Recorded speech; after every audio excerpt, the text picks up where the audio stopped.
আসসালামু আলাইকুম। বাংলা সংবাদে সবাইকে স্বাগত জানাচ্ছি। আমি চিন্তিয়া হক। শুরুতেই সংবাদ শিরোনাম।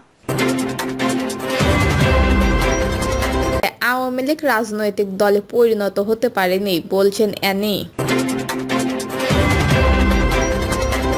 একই পরিবারের 4 জনের লাশ উদ্ধার, কি লেখা আছে চিরকুটে?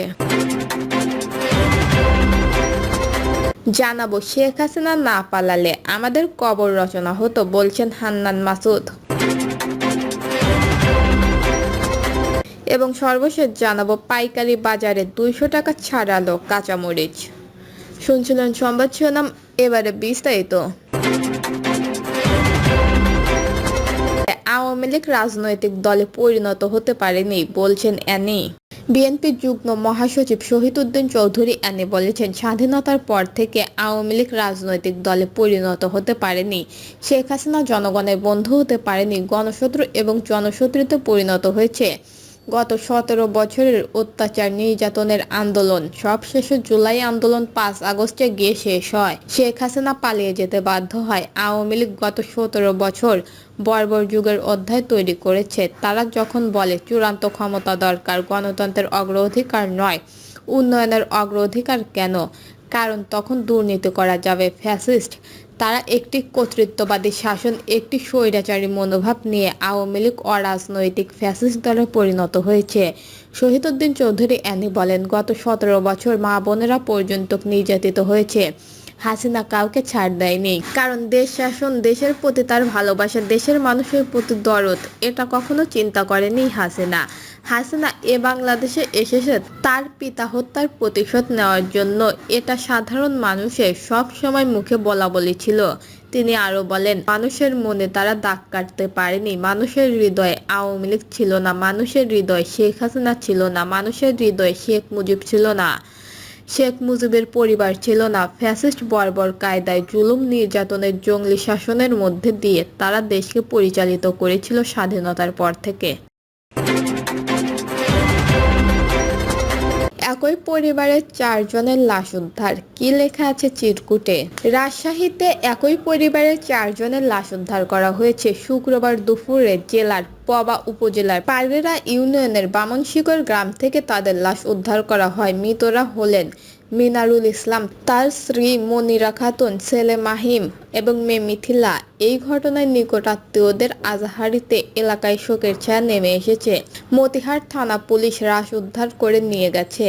এর আগে পুলিশের অপরাধ তদন্ত বিভাগ এবং পিবিআই আমানত সংগ্রহ করেন। বৃহস্পতিবার দিবাগত রাতে স্ত্রী সন্তানদের শ্বাসরোধে হত্যার পর মিনারুল আত্মহত্যা করেন বলে ধারণা করা হচ্ছে। সরজমিনে দেখা যায়, একটি ঘরের বিছানায় ছিল মনিরা ও শিশুকন্যা মিথিলার লাশ, পাশের ঘরের বিছানায় ছিল মাহিমের লাশ। এ ঘরের ফ্যানের সঙ্গে ঝুলছিল মিনারুলের লাশ। এ ঘর থেকে 2টি চিরকুট উদ্ধার করা হয়েছে। এটি মিনারুল লিখেছেন বলে ধারণা করা হচ্ছে। হাতের লেখাটি মিনারুলেরই বলে পুলিশকে জানিয়েছে স্বজনেরা। চিরকুটে লেখা আছে, আমি মিনারুল, নিজেই লেখা লিখব, সব আমার নিজের কথা লিখে যাচ্ছি। এই কারণে আমরা 4 জন রাতে মারা যাব। এই মরার জন্য কারোর কোনো দোষ নেই, কারণ লিখে না গেলে বাংলার পুলিশ কাকে না কাকে ফাঁসিয়ে টাকা খাবে। আমি মিনারুল প্রথমে আমার বউকে মেরেছি, তারপর আমার মাহিমকে মেরেছি, তারপর আমার মিথিলাকে মেরেছি, তারপর আমি নিজের গলায় ফাঁস দিয়ে মরেছি। আরেকটি চিরকুটে লেখা, আমি নিজের হাতে সবাইকে মারলাম এই কারণে যে আমি একা যদি মরে যাই তাহলে আমার বউ, ছেলে মেয়ে কার আশায় বেঁচে থাকবে? কষ্ট আর দুঃখ ছাড়া কিছুই পাবে না। আমরা মরে গেলাম ঋণের দায়ে আর খাওয়ার অভাবে। এত কষ্ট আর মেনে নিতে পারছি না, তাই বেঁচে থাকার মরে গেলাম।